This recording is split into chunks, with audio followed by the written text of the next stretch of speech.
Good morning. Are you Trustee Butcher? Yes, ma'am. Good morning. Are you Trustee Butcher? Yes, ma'am. And this is cause numbers 24 DCCR 1732 and 24 DCCR 1733. Ms. Butcher is on probation in each of those cases. One for burglary of a habitation, which was a 5-year deferred, and also an unauthorized use of a vehicle. And there were motions to adjudicate filed in each of those cases. And Ms. Butcher was previously here, pled true to counts 1, 4, 5, 6, and 7. I've received the updated report. This was not agreed.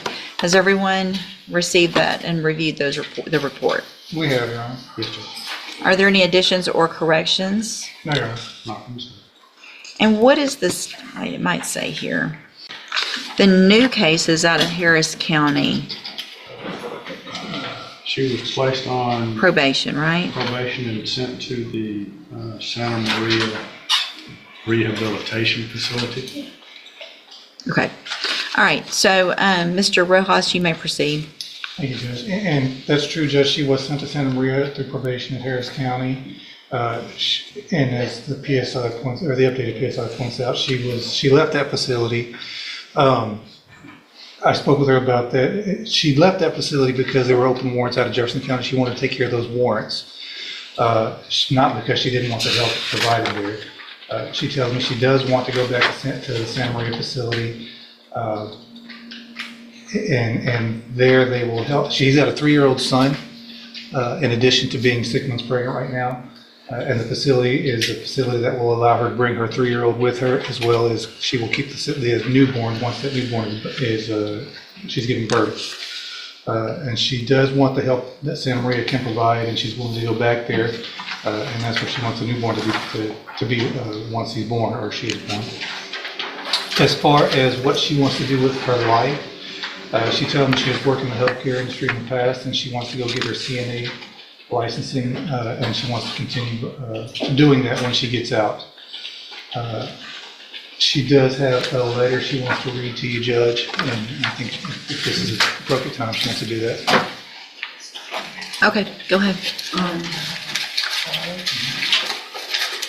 Dear Honor, I have been in jail since April 29, 2025. I left the rehab because I wanted to come back here and turn myself in. Let me just stop you real quick right there, because the officer called Santa Maria, and the people at Santa Maria, according to what that officer put in this report, said that you left the facility because you changed your mind. I did not. Hang on.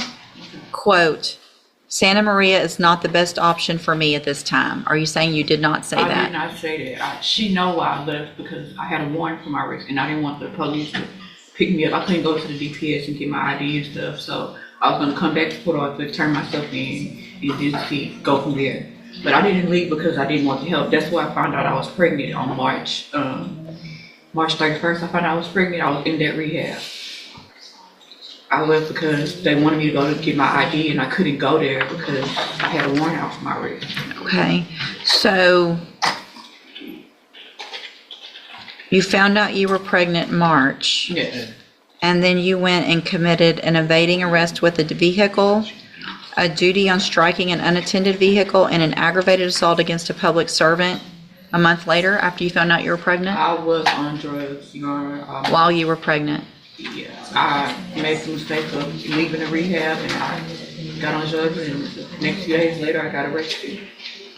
But you said you made the mistake of leaving the rehab, but you said you left the rehab to come and turn yourself Yeah. in. So So you I didn't bought a leave the little- hang on. So you didn't leave the rehab to come turn yourself in, because if you had, you would have come straight here and turned yourself in, and you wouldn't have these new I had to offenses. catch a bus, so I had to go downtown, wait for the bus to come, and in that time, I caught a charge. I don't want to be separated from my baby, Your Honor. Thank you. This is my, So in that time, hold on. So you had left the facility at least by April 17th, yes, and then your new charges were April 29th. yes, So that's 12 days Yes. of waiting on a bus and catching a I charge? didn't have the money, so I got the money together to catch the bus back out here, the Greyhound.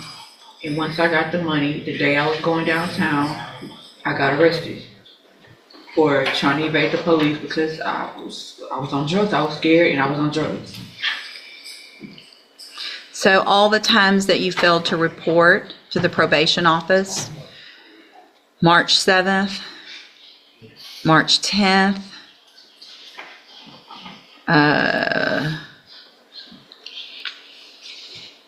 hold on, there was a third one, March 12th. March 12th, April 10th. I So, never knew I had all those dates after the 7th. After the 7th, I thought I was revoked already. After the first time I did report, I thought I had a warrant out for my arrest, and I went to the rehab. but you talked to the probation officer I between talked to then, her on the 7th. and you day. talked to her ugly. I got out of jail in March 6th in Harris County. I called her that day. She wanted me to report the next day. I couldn't make it. Right. So I guess I talked to her within that week. I don't remember talking to her, but I didn't know that she was giving me more opportunities to report. I would have reported. I thought after the first time that was it. The reason you probably don't remember all that is because I guess you were using drugs while you were pregnant. Yes, ma'am. Yeah, I didn't know I was pregnant at first, and then I found out. but then you kept And I- using drugs. Yeah. I need help, and Santa Maria is a good place, and they'll offer me mental health service, and I have an autoimmune disease that they offer treatment for. Jefferson County hasn't been giving me the medication for it. And since I've been here 2 days. They haven't given me any medication, so my baby can, yeah. I don't want to say it out loud what it is, but I need the help that Santa Maria offers. I don't want to be separated from my kids any longer. My 3-year-old is with my friend, and I want to be him to be able to come with me. I just want to be able to keep my kids with me and get the help I need mentally and with the drugs. So where do you actually live? What city? Port Arthur. Santa Maria is what, 90 days? It's up to 6 months, 6 months to 18 months. It was verified through the Harris County Community Supervision Court Liaison that the program is 6 months. Yeah. So where did you get the 6 months to 18 months? They told me at Santa Maria when I was there, it's up to, you can stay up to 18 months. Mr. Smith? Judge, I spoke with Misty Hoffman, who was an assistant DA in Harris County, before they sent her to the Santa Maria program. They were thinking about doing that, and she tried to explain to me what it was, and I explained to her our intention was not to keep her on probation, it was to seek a revocation in this case. I think everything that she has said up to this point kind of lends credence to the fact that probation is, she's not going to be successful on probation. I think even today you can see that she gets, according to the PSI, becomes impatient, easily irritated, argumentative, and confrontational.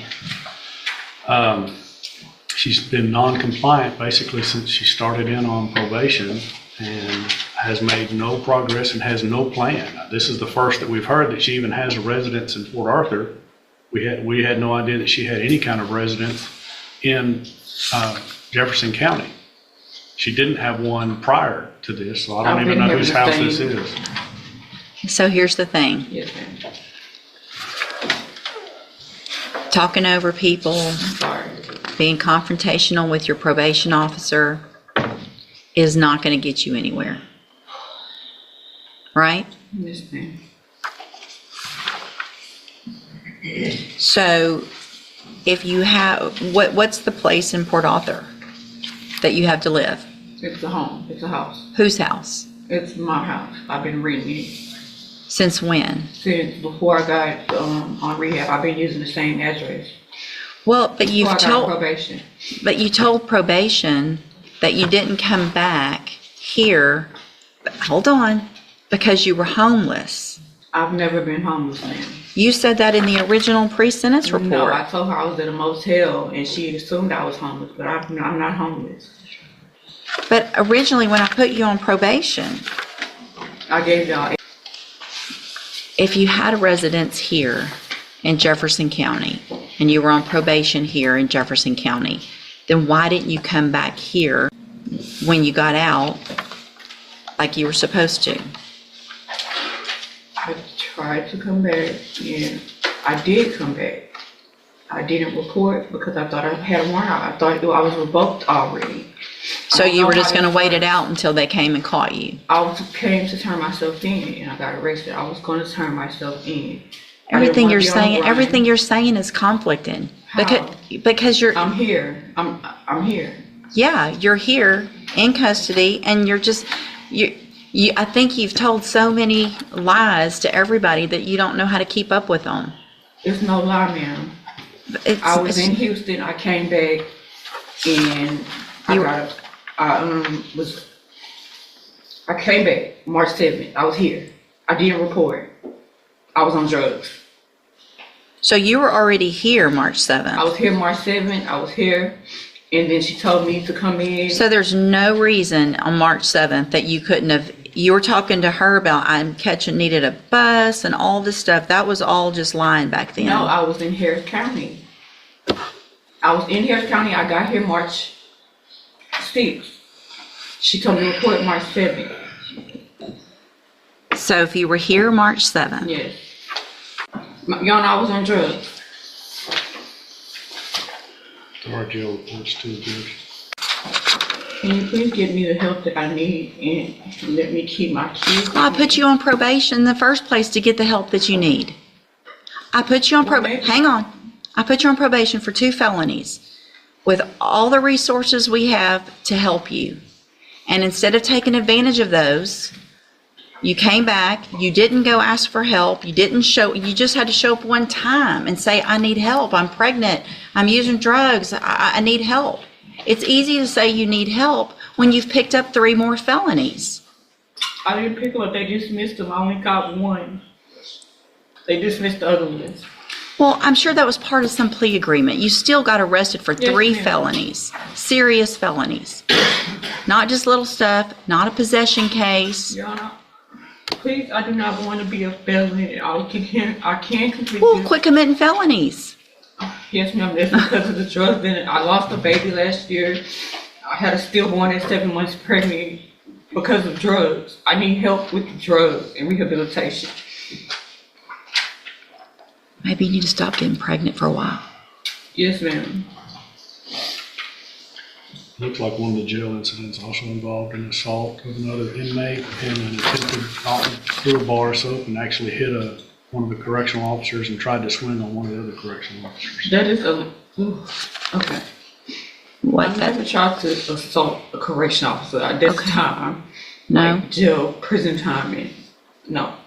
Let me take a, So why did you refuse to go to the hospital when you fell? Because I was feeling okay and I had a doctor's appointment coming up. And I was going to tell her. The last time I told them I slipped and fell, they didn't do anything in the jail, so I was going to wait till I go to my doctor's appointment. But they wanted you to go to the hospital to get checked out. I didn't know they wanted me to go to the hospital. They just had me sitting in the infirmary. So you supposedly said you fell, you were refusing to go to the hospital. They told you the doctor wanted you to go to the hospital. You said that you would go, but asked if you could go back to your dorm first. And they said, we're not doing all that back and forth.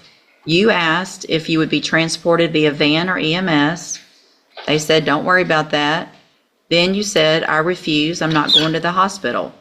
That's when I talked to Dr. Kim. Dr. Kim told me whatever was wrong, I could tell the doctor when I went to the doctor.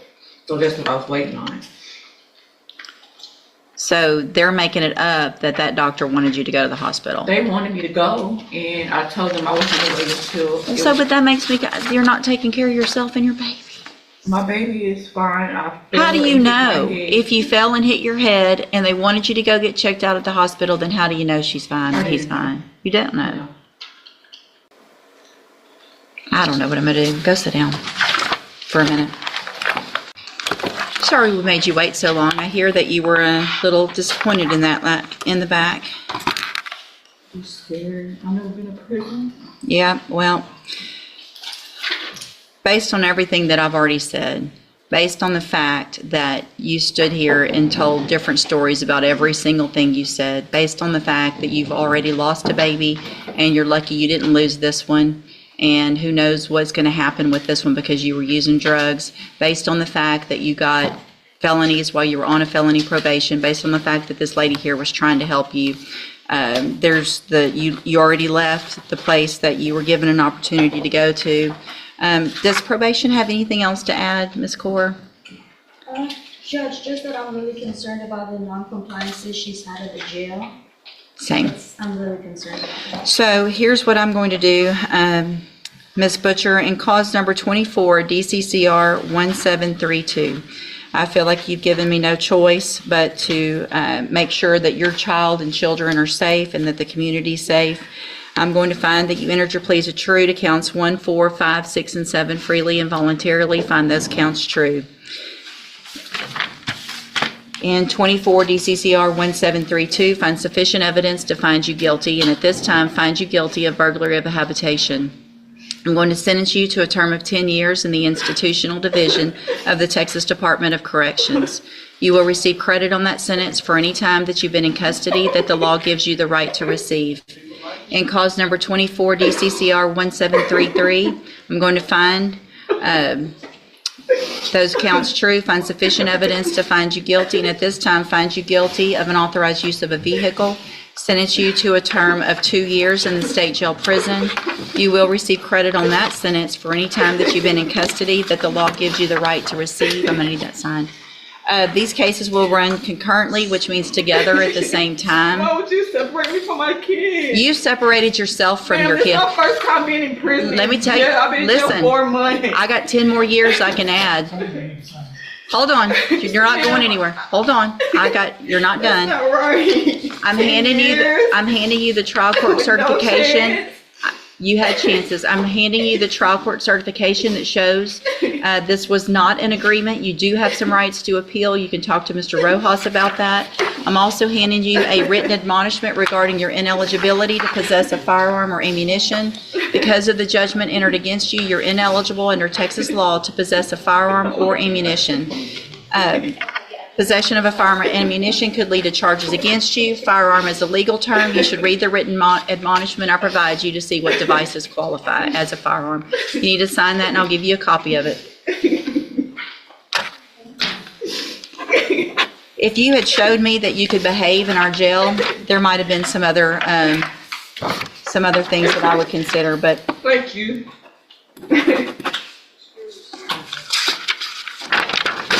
there you go. You can go back with the bailiff. Thank you so much for separating me from my kids.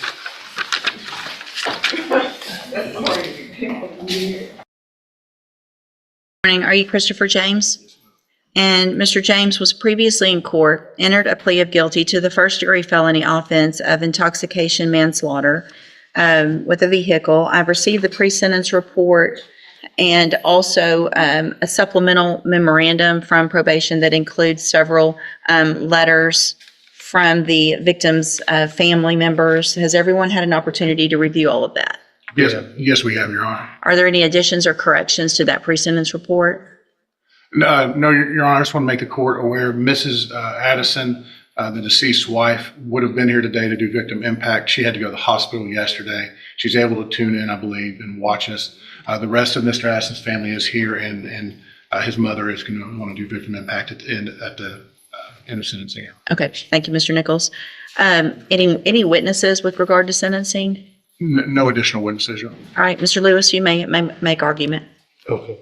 Judge, of course, this was a very tragic situation that has affected a lot of people. The decedent, Mr. Addison, his family, as well as Mr. James and his family. It was a situation where, this was a combination of a long substance abuse history of Mr. James. The assessment that's provided in the PSI here says that there was about a 20-year relationship between Mr. James and different substances over a period of time. we have, the one thing I can say is that once Mr. James went through this situation with his accident, he has been doing everything he can to try to better himself.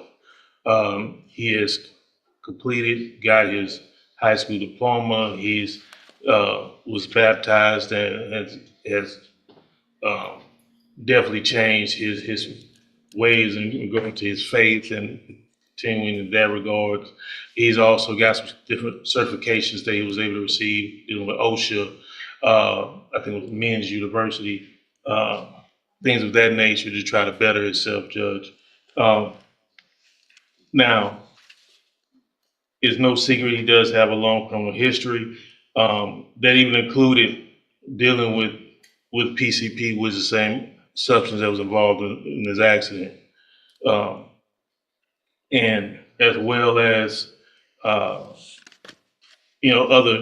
other serious offenses.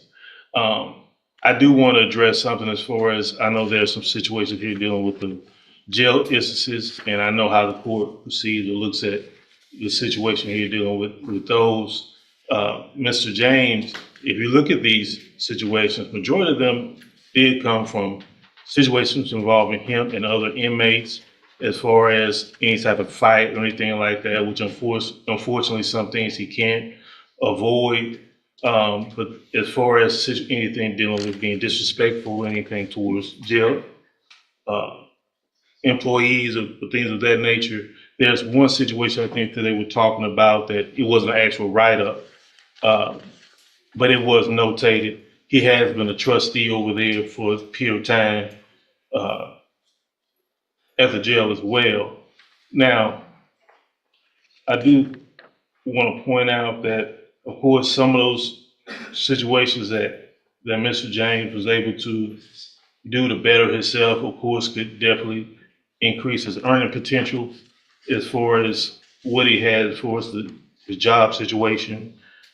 He does have significant family support. His brother is here today in the courtroom, who in any way is there to try to help him, including helping secure employment. My understanding is the plan, once he is able to be released, is for him to be moved to Houston, Harris County area, to be close to his brother, to help him with everything over there. Now, PSI did have a recommendation for his different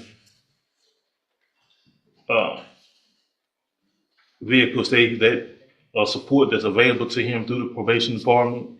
What I will say is that everything that has been recommended, he definitely needs and will be better for him.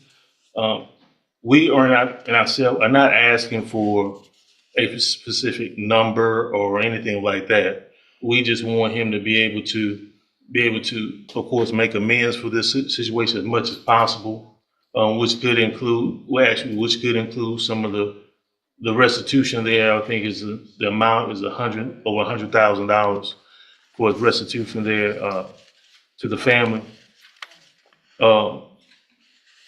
Now, like I said, he has made a plan to try to better himself. He has a family that supports him. He is doing everything he can. He understands that this was a tragic accident, but one he was definitely responsible for. And what we're asking for as much leniency as possible from the court, for him to be able to move forward with the situation, be able to make amends as much as possible. And I think he did provide a letter to the court as well to kind of speak to that as far as an apology letter that was to the family, his family, the family of the victim, as well as to the court, Judge. And I've received that. And so that's what we're asking for today, Judge, is for everything to be considered. We understand this is, you can't bring that person back. He can't just go back to make amends with Mr. Addison, but he wants to try to make as much of amends he can to society and do better going forward. Thank you, Mr. Lewis. Mr. Nichols.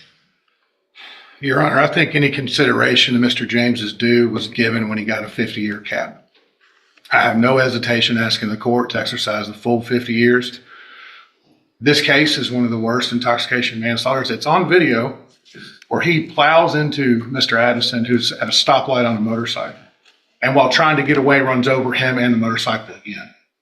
It's horrific, Your Honor. What is also just inconceivable to me is that a man who is on parole for several possessions of phencyclidine, PCP, finds himself behind the wheel on PCP again. And this time it ends in the death of somebody. His criminal history is extensive. It starts with minor drug offenses, then a conviction for aggravated robbery, and then I believe it's 5 drug convictions all at the same time in 2020, for which he was quickly paroled out and on parole when this happened. The fact that he gets to make plans in his mind for a day he's set free, I find rather offensive, and I think the Addison family finds offensive. They lost a son, a brother, a husband. There's nothing we can do in this courtroom makes that better. And sometimes the justice system is a poor substitute for what people lost. I think the best we can do at this point is this man spend 50 years in prison where he cannot hurt anybody else due to his own selfish decisions and continued use of substances. It's in the pre-sentence report. He minimizes his own addiction, his own dependency. He even claimed he did not know how he could have gotten PCP in his system the day this happened, that maybe he touched a bottle and it transferred through his skin. And I find that reprehensible, Your Honor. And that's why I'm asking the court for that full 50 years. All right, thank you.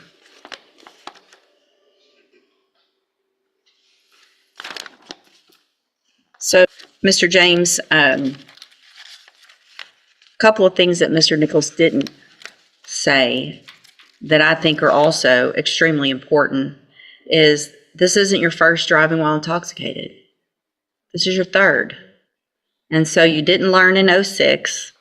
You didn't learn in 2017. 2017, you got your second DWI. You were given probation. It was revoked.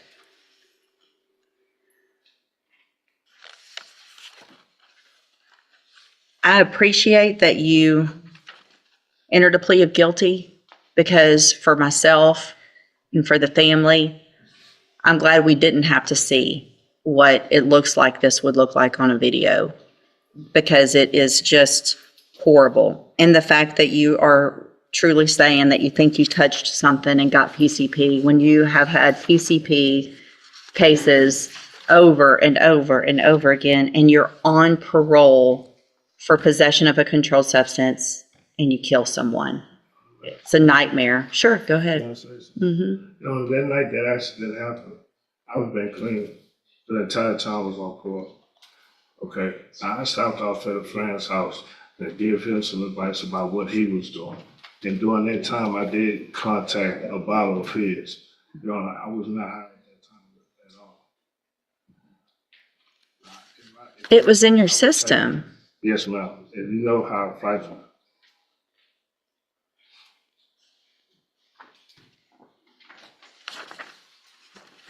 All right. At this time,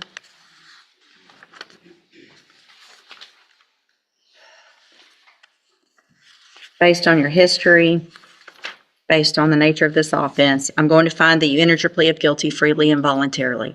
I'm going to find sufficient evidence to find you guilty, and at this time find you guilty of intoxication manslaughter. I'm going to sentence you to a term of 50 years in the institutional division of the Texas Department of Correction. There will be a deadly weapon finding based on the indictment alleges a deadly weapon. You will receive credit on this sentence for any time that you've been in custody that the law gives you the right to receive. I'm going to hand you the trial court certification that shows this was an agreement and I followed it, and so you've waived your right to appeal. I have also handed you a written admonishment regarding your ineligibility to possess a firearm or ammunition. Because of the judgment entered against you, you're ineligible under Texas law to possess a firearm or ammunition. Possession of a firearm or ammunition could lead to charges against you. Firearm is a legal term, and you should read the written admonishment I provided you to see what devices qualify as a firearm. If you have questions about the laws that make you ineligible to possess a firearm or ammunition, or about how long that lasts, you can talk with Mr. Lewis. There's really so many other things I could say about how horrible this is, and rarely am I out of words, but I really don't have the words to say what a tragic circumstances based on your behavior this led to. Y'all can have a seat at council table for the victim impact statement, and we'll go off the record. Do you want me to leave it on for the other family member to hear? I think that would. If the family member's okay, that's given the statement, then I'll leave it Mrs. on. Addison, I mean, yeah. If she is not comfortable, then I'll turn it off. I'll add.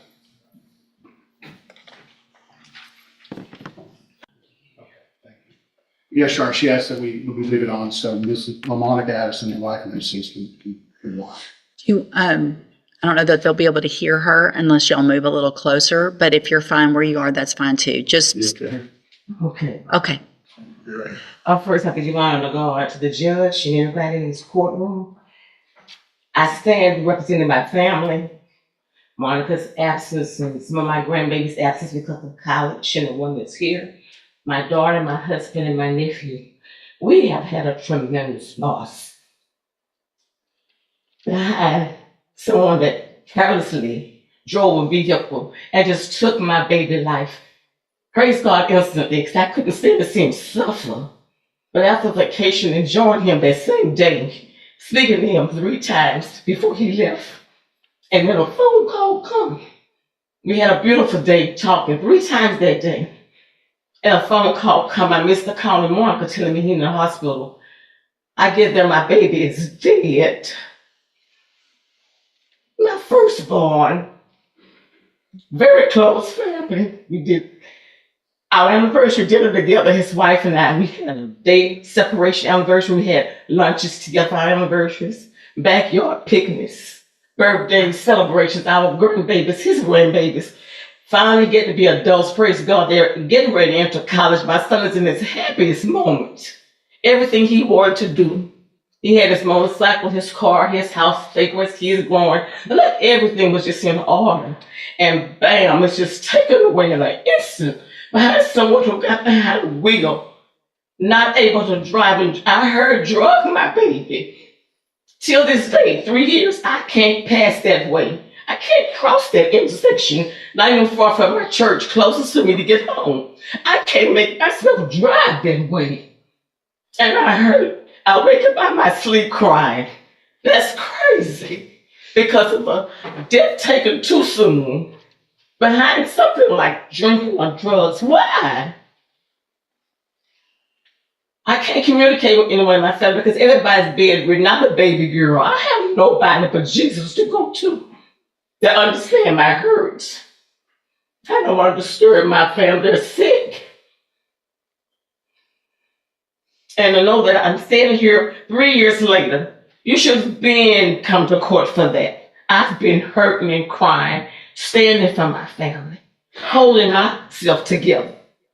If you all could see the ripples in my heart behind my loss, that I try to stay tall for my family. But my grandbabies and my daughter, my husband. It's hard.